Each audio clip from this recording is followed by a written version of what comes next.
Я вас вітаю, на зв'язку Кім. Зимовий сезон 2023 року вже давно за нами, тому можна покуперсатися в тому, що тоді виходило, а вибір там чималенький. Отже, другий сезон Нагаторо вже розібрали, тому Чан виглядає цікаво, сходження в тіні не сильно підходить.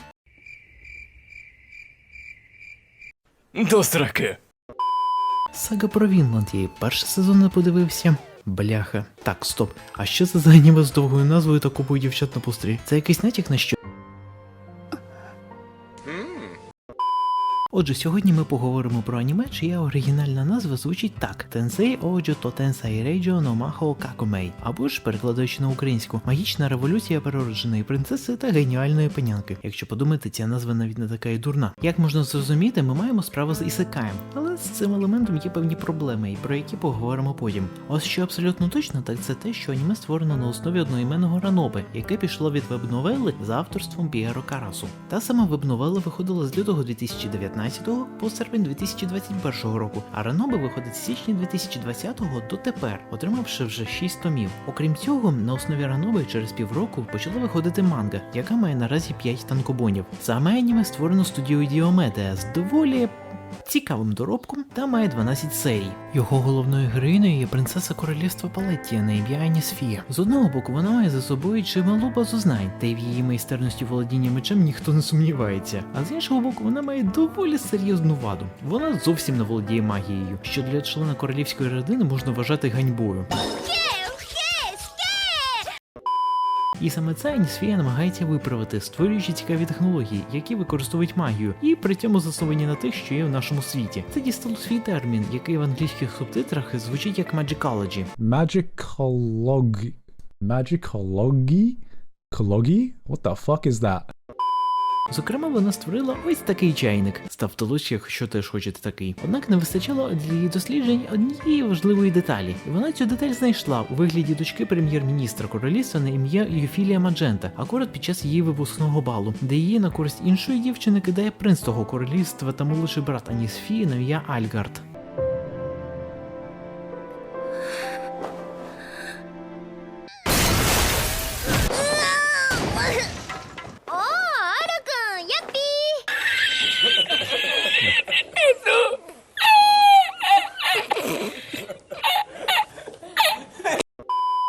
І, власне, разом вони будуть вершити ту саму революцію, яка змінить магію в їхньому світі. І не тільки магію, мабуть.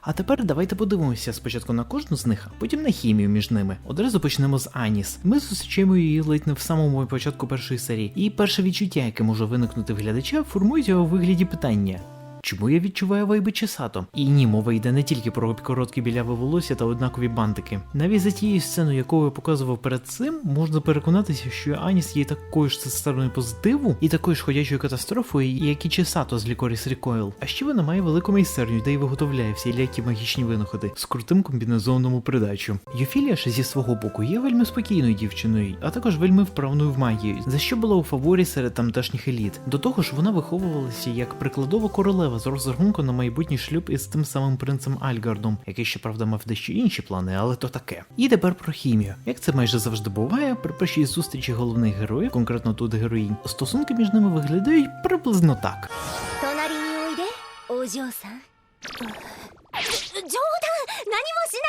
Будь ласка, не кенселіть мене в Твіттері. А потім вони, себто Аніс і Юфі, потихеньку починають будувати приятельські взаємовідносини, які потім переростуть у любовні. І тут ми поговоримо про фактор Юрі, або, як я це називаю, міцна дівоча дружба. На відміну від того ж Лікоріс Рекойл, де було лише натяки на це, у цьому аніме дівчата дійсно кохаються одна між одною.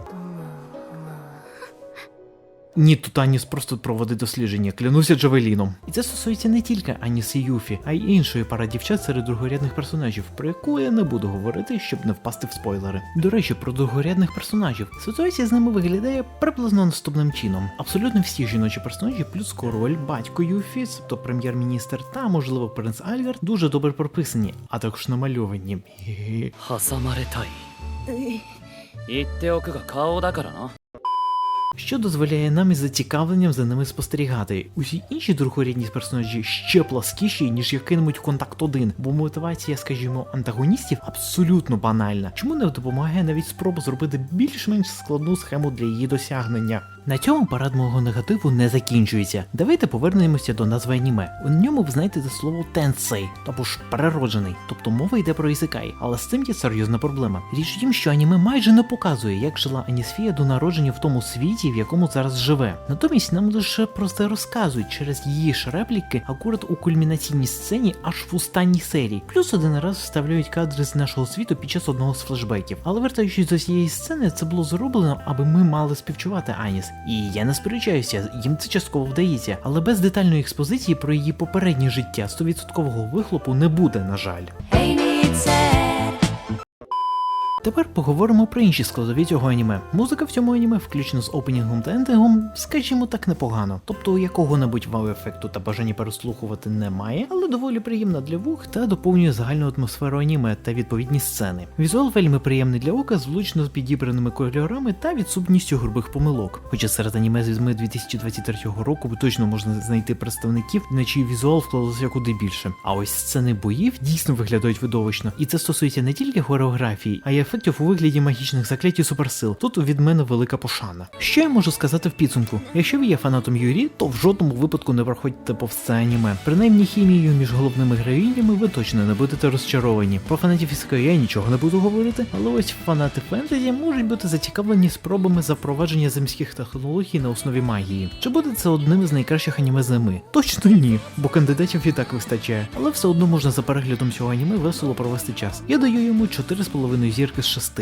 І на цьому все. Ставте вподобайку, якщо сподобалося відео. Підписуйтеся на мій канал та тицяйте на дзвіночок, щоб не пропускати нові відео. Також підтримуйте мене фінансово за посиланнями та реквізитами в описі під цим відео. І не забувайте донатити на ЗСУ, бо це святе. Ну що ж, з вами був Тім, будьте сильними, не ігноруйте повітряних тривог, вірте в ЗСУ та слава Україні. До зустрічі!